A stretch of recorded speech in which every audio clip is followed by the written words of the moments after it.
Salut tout le monde, j'espère que vous allez bien. Alors aujourd'hui on va commencer avec l'oracle d'Amélie Fiole.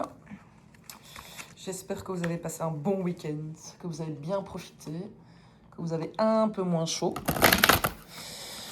Petite pensée à tous ces pompiers qui combattent les incendies pour l'instant.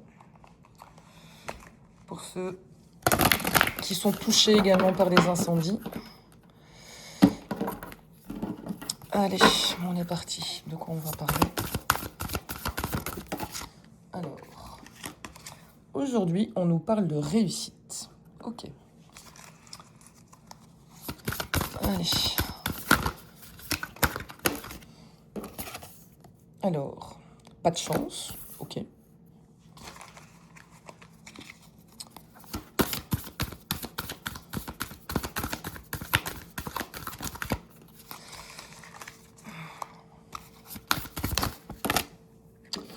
Bon, je vais prendre les trois.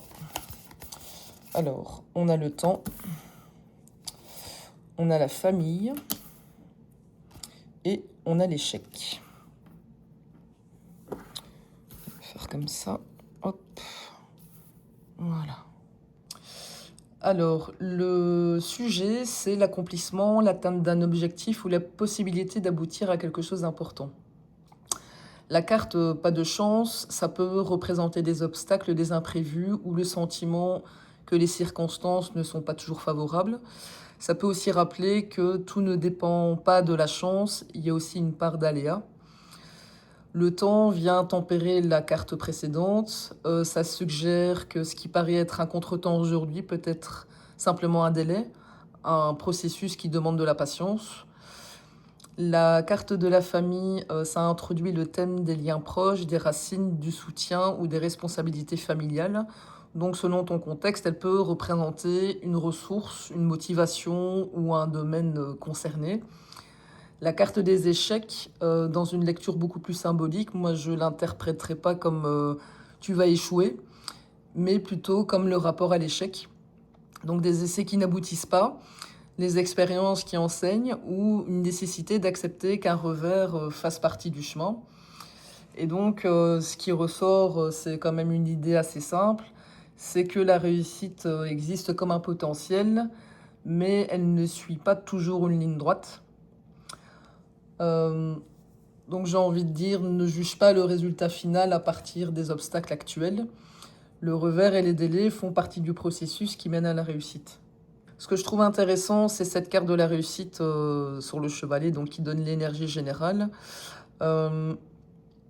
Ça met pas un accent sur l'échec comme issue principale.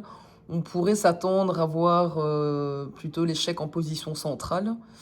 Ici, c'est l'inverse. Les épreuves semblent encadrer le chemin, tandis que la réussite reste le point de référence du tirage. Et donc, sur une lecture purement symbolique, ça invite à réfléchir au sens que ces cartes peuvent prendre dans ta situation plutôt que de les considérer comme des prédictions certaines. Alors, c'est quoi ton principal défi pour l'instant? Quel est ton principal défi pour l'instant? Allez.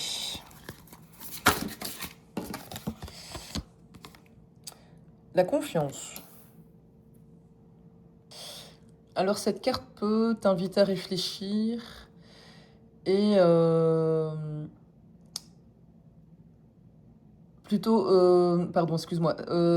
ça peut t'inviter à réfléchir à où et comment la confiance est en jeu. Donc par exemple, ça peut être la confiance en toi, donc croire davantage en ton jugement, croire dans le process, accepter que tout ne soit pas immédiatement clair ou maîtrisable.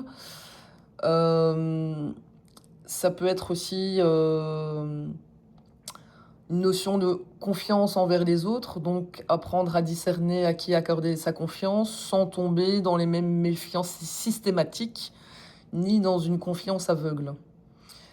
Et on peut aussi parler de cohérence, donc plutôt agir en accord avec ce que tu sais être juste pour toi, même si les résultats ne sont pas immédiats. Et donc, qu'est-ce qui pourrait t'aider à développer cette confiance? Qu'est-ce qui pourrait t'aider à développer cette confiance? Il y en a deux qui ont volé. Alors, on a la fidélité et on a la carte de la décision. Alors ici, on ne parle pas forcément de fidélité amoureuse. Symboliquement, ça peut représenter le fait de rester fidèle à toi-même, à tes valeurs, à tes engagements et à ce que tu sais profondément juste. La confiance grandit lorsque tu arrêtes de te trahir pour plaire, pour éviter un conflit ou par peur de te tromper. Et là, la décision t'invite justement à choisir et assumer ce choix. Souvent, la confiance ne précède pas la décision, elle en est plutôt la conséquence. Donc, plus on prend des décisions en accord avec ses valeurs et qu'on en assume les effets, plus la confiance en soi se construit. Et ensemble, ces deux cartes donnent un message assez cohérent. La confiance se construit en restant fidèle à toi-même et en prenant des décisions que toi tu assumes. Autrement dit, ne pas changer de cap à chaque doute, ne pas attendre d'être certaine à 100% avant d'agir, et avancer en restant aligné avec ce qui compte vraiment pour toi.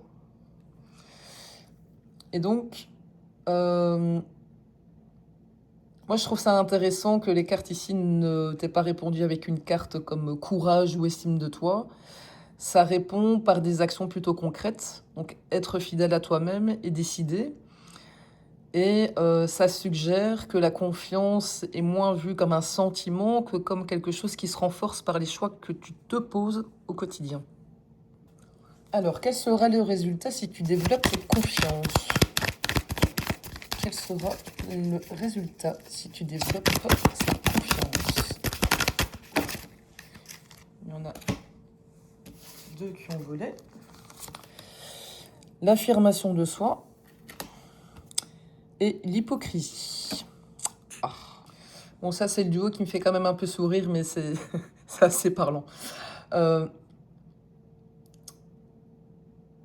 Donc, tu obtiens, en fait, si tu développes cette confiance en restant fidèle à toi-même et à tes décisions, tu obtiens l'affirmation de toi, de soi, et l'hypocrisie. C'est très drôle. Alors, je ne les lirai pas comme deux résultats opposés, mais comme deux aspects d'un même changement. L'affirmation de soi, c'est très logique avec les cartes précédentes. Donc, si tu renforces ta confiance, tu es davantage capable d'exprimer ce que tu penses, de poser tes limites, de dire non, ou de dire oui selon tes convictions et prendre ta place. L'hypocrisie, elle est quand même plus délicate. Ça peut évoquer plusieurs choses sans désigner une personne en particulier. Pour te donner un exemple, tu pourrais voir... comment je pourrais dire ça? Plus clairement les incohérences dans certaines situations ou dans certaines relations. Il y a certaines personnes qui pourraient ne pas apprécier que tu t'affirmes et que tu réagis de façon...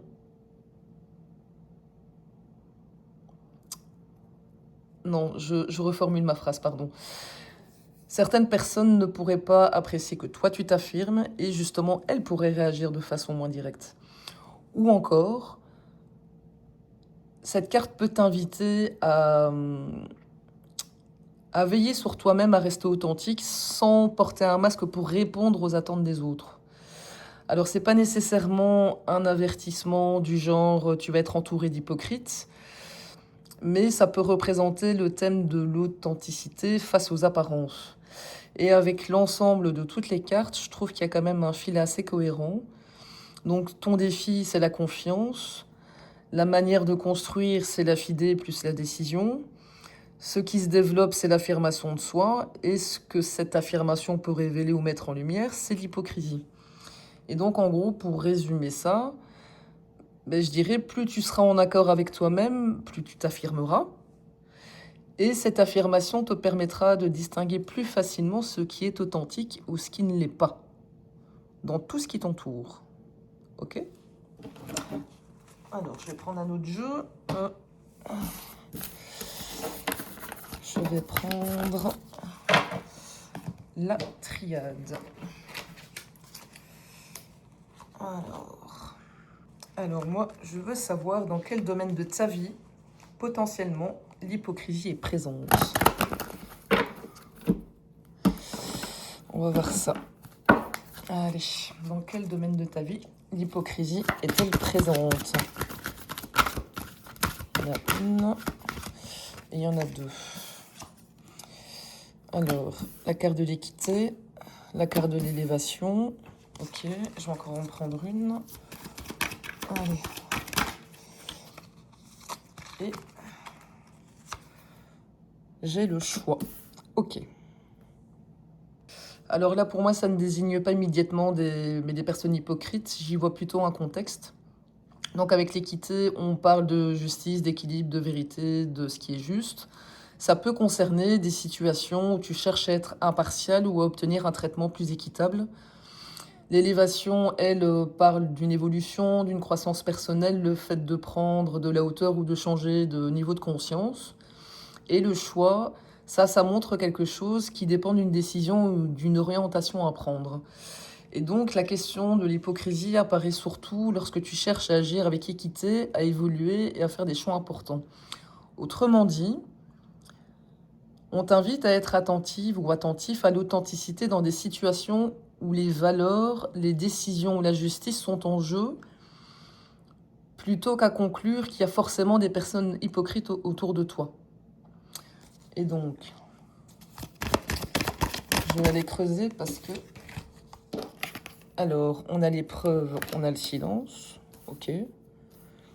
Tu me dis si ça te parle en commentaire, si tu vis une situation similaire, ou si quelqu'un que tu connais vit une situation similaire. Ça peut être tant dans le domaine pro que privé, que sentimental, que... Ok. Alors, donc ici avec la carte de l'épreuve, pardon, il y a une situation qui met à l'épreuve tes valeurs, ta patience ou ta façon de réagir.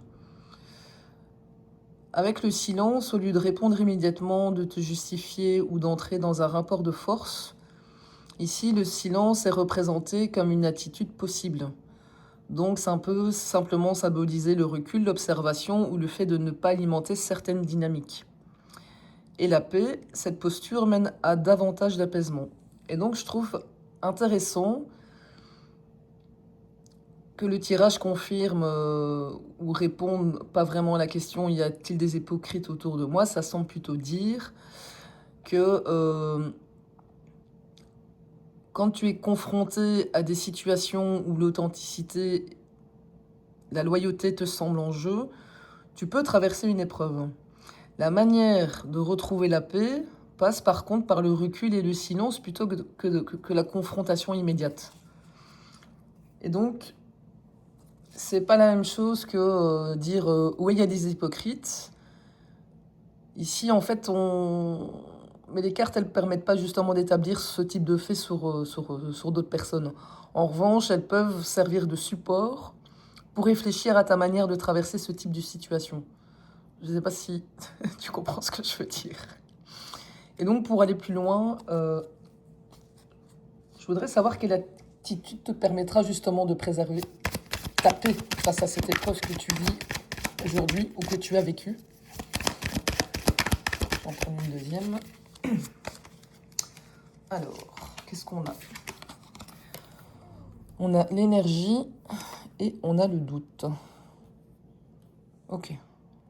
Alors, en dos de paquet, j'ai l'homme. Et en dessous du paquet, c'est assez comique, j'ai la femme. On va les prendre toutes les deux. Ok? Alors, l'énergie... ici.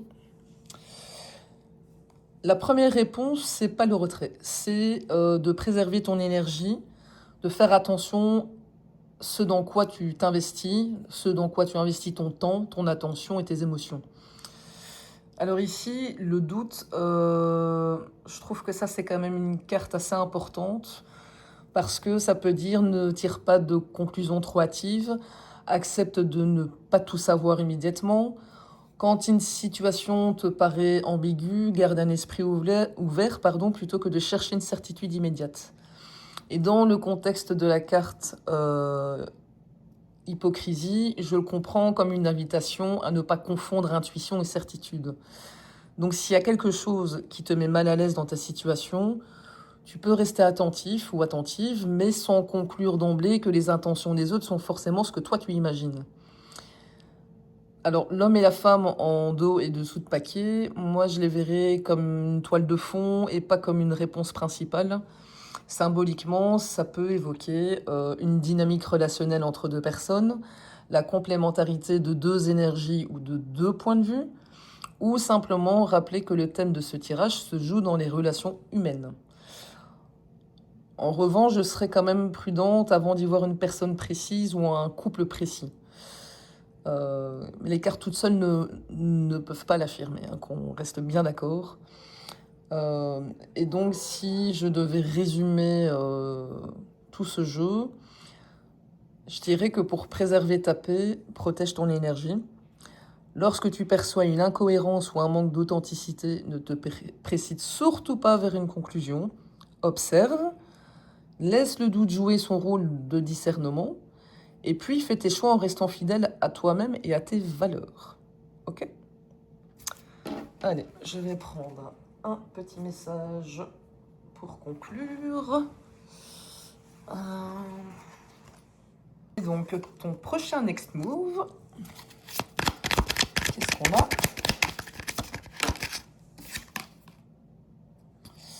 Le 5 de bâton.